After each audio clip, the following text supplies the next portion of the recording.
Ahojte, moje meno je Patrik Pauliny, nachádzam sa v Nízkych Tatrách a v tomto videu vás vezmem na hrebeň Nízkych Tatier, ktorý sa nachádza tam za mnou na ruju kamzikov.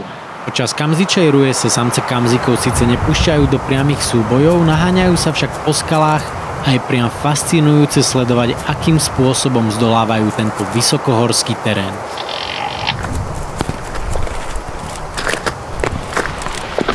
Na hrebeň to v tejto časti není nejak veľmi ďaleko. Presnú lokáciu však nebudem špecifikovať kvôli ochrane prírody, čo verím, že pochopíte. A posledné dni sa dosť prudko ochladilo. Hore padlo dokonca niekoľko desiatok centimetrov snehu. Aj tu dole vidno na tom, že je na chodníku dosť veľa vody, že toho snehu tam bude asi dosť.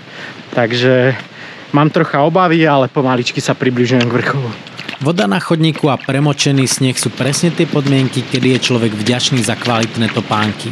Samozrejme, že na tieto náročnejšie podmienky som sa dokonalo pripravil a svojim topánkam od Bospu som pred zimou spravil poriadny wellness. Mám tu vosk, ktorým ošetrím kožené materiály, impregnačný sprej, ktorým ošetrím textilné materiály, ale taktiež prípravok, ktorým ošetrím tento gumený povrch.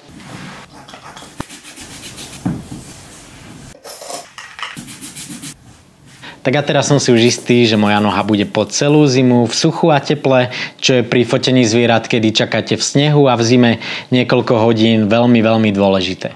Táto úprava obuvy bola viac ako vhodná, keďže asi polovicu trasy sa voda valila cez chodník. Až nad pásmom lesa ju konečne vystriedal prvý tohtoročný sneh. Vďaka výhľadom sa tu však už šlapalo o mnoho ľahšie a netrvalo dlho a zbadal som prvé kamziky. Vzadu na hrebeň niekde v tejto časti už prechádza skupina kamzikov. Určite ich tu není vidieť na tom videu, ale je ich tam asi nejakých 8-10 kuskov, ktoré idú presne môjim smerom, takže vyzerá, že by sme sa mohli hore stretnúť akurát.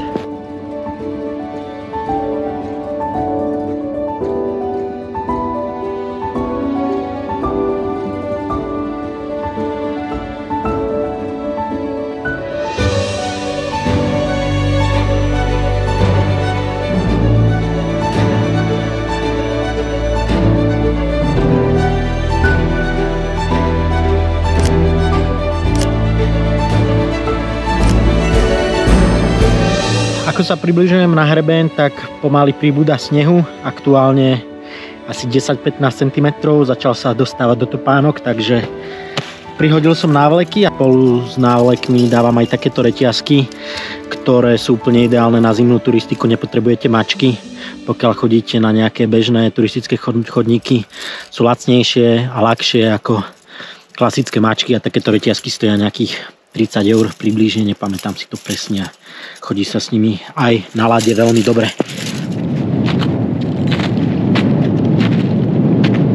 Moje šťastie naďalej pretrvávalo a okamžite po výstupe na hrebeň som spozoroval kamziky, ktoré za ten čas, kým som sa dostal hore, nezašli ďaleko.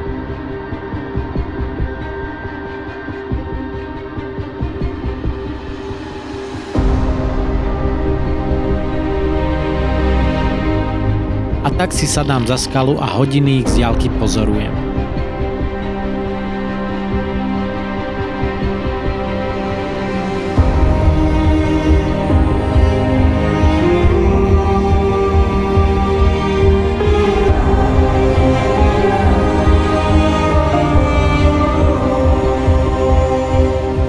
Čo je dôležité podotknúť, všetky tieto zábery vznikali priamo z turistického chodníka.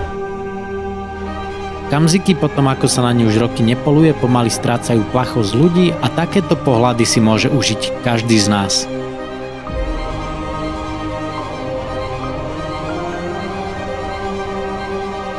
Hoci nedošlo k žiadnym naháňačkám ani súbojom, podarilo sa mi spraviť aj niekoľko pekných obrázkov.